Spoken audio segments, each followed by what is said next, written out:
બોલીએ શંકર ભગવાન કી જય, પાર્વતી માત કી જય. અથઃ જયા પાર્વતી વ્રત કથા. એક હતો બ્રાહ્મણ અને એક હતી બ્રાહ્મણી. બંને સતવાદી હતા, નીતિવાળા હતા, પ્રભુ ભક્તિવાળા હતા. એને આંગણે જે કોઈ આવે તે ખાધા પીધા વગર જતું નહીં, એનો નિયમ હતો. એ ખાધે પીધે સુખી હતો, છતાં એમનામાં અભિમાનનો છાંટો પણ હતો નહીં. આમ એ બધી વાતે સુખી હતો, પણ ભગવાને તેને માત્ર એક વાતનું દુઃખ આપ્યું હતું, અને તે એ કે એને શેર માટીની ખોટ હતી. અને આ શેર માટીને કારણે એમને રાત દિવસ સતત ચિંતા રહેતી હતી. એક દિવસની વાત છે. એ દિવસે નારદજી ફરતા ફરતા ત્યાં આગળ આવી ચડ્યા. બ્રાહ્મણે એમને આવકાર આપ્યો અને ફળ ફૂલથી એમનો સત્કાર કર્યો. ત્યારે નારદજીએ પૂછ્યું કે કેમ છો, મજામાં ને?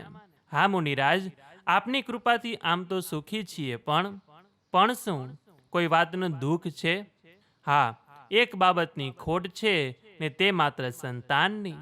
એને માટે એક રસ્તો બતાવું. અહીંથી તમે દક્ષિણ દિશામાં જાઓ. ત્યાં એક શિવલિંગ છે. એ જંગલમાં હોવાથી તેની કોઈ પૂજા કરતું નથી. ત્યાં જઈને તમે જો શંકર પાર્વતીની એક નિષ્ઠાથી સેવા પૂજા કરશો તો જરૂર તમારા પર મહાદેવજી પ્રસન્ન થશે અને સંતાન આપશે.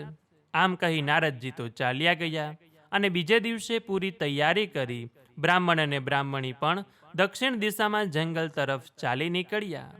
થોડા દિવસ તેઓ ભૂખ્યા ને તરસ્યા મહાદેવના મંદિરની શોધમાં જંગલમાં રખડ્યા, પણ ક્યાંય એમનું એવું મંદિર દેખાયું નહીં.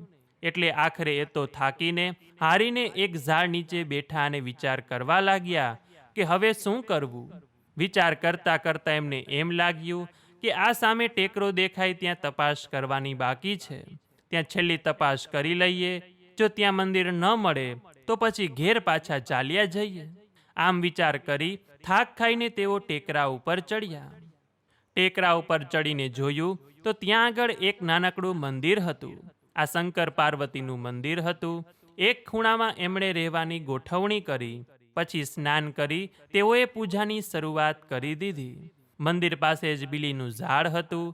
ત્યાંથી બીલીપત્રો લાવી સવાર સાંજ નિયમિતપણે તેઓ સ્નાન કરીને પૂજાપાઠ કરવા લાગ્યા અને આજુબાજુમાંથી ફળ ફૂલ વીણી લાવી તેઓ પેટ પૂજા કરતા. આમ કરતા કરતા 5 વર્ષ વીતી ગયા, પણ શંકર ભગવાન પ્રસન્ન થયા નહીં.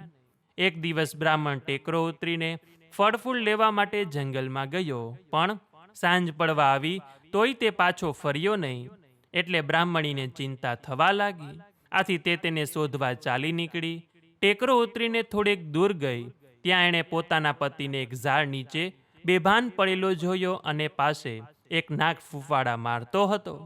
બ્રાહ્મણના પગના અંગૂઠામાંથી લોહી નીકળતું હતું. આથી બ્રાહ્મણીને લાગ્યું કે ચોક્કસ મારા પતિને નાગ કરડ્યો છે.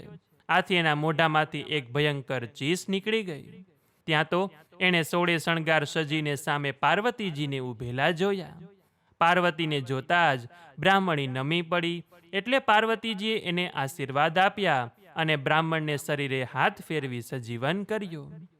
પછી પાર્વતીએ તેમને કહ્યું કે તમારી બંનેની અનન્ય ભક્તિ અને શ્રદ્ધા જોઈને હું ખૂબ જ પ્રસન્ન થઈ છું. માટે તમારે જે વરદાન જોઈએ તે માગો. માતાજી, અમારે તો શેર માટીની ખોટ છે, માટે એનો કોઈ ઉપાય બતાવો. તમે જો જયા પાર્વતીનું વ્રત કરશો તો જરૂર તમારે સંતાન થશે. આ વ્રત કેવી રીતે કરવું? આ વ્રત અષાઢ સુદ તેરસને દિવસ શરૂ કરવામાં આવે છે અને વદ ત્રીજે પૂરું કરવામાં આવે છે. આ 5 દિવસ મીઠા અને ગોળ વગરનું એકટાણું કરવામાં આવે છે.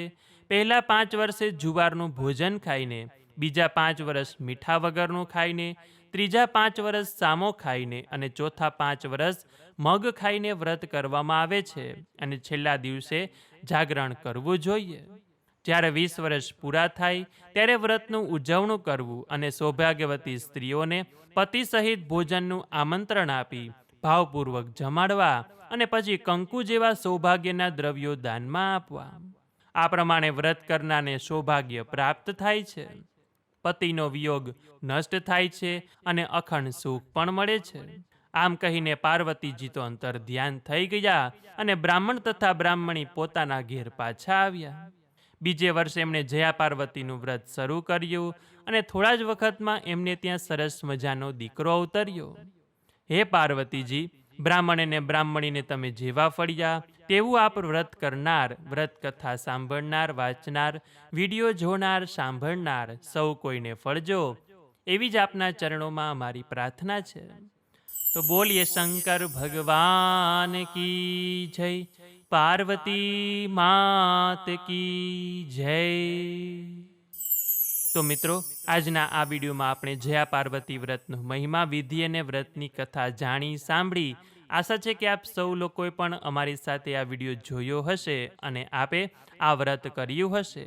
અને જો આપે જયા પાર્વતીના વ્રત કરી લીધા હોય તો પણ આ વ્રતની કથા દર વર્ષે સાંભળો છો તો જયા પાર્વતી વ્રત જેટલું જ આપને ફળ મળે છે.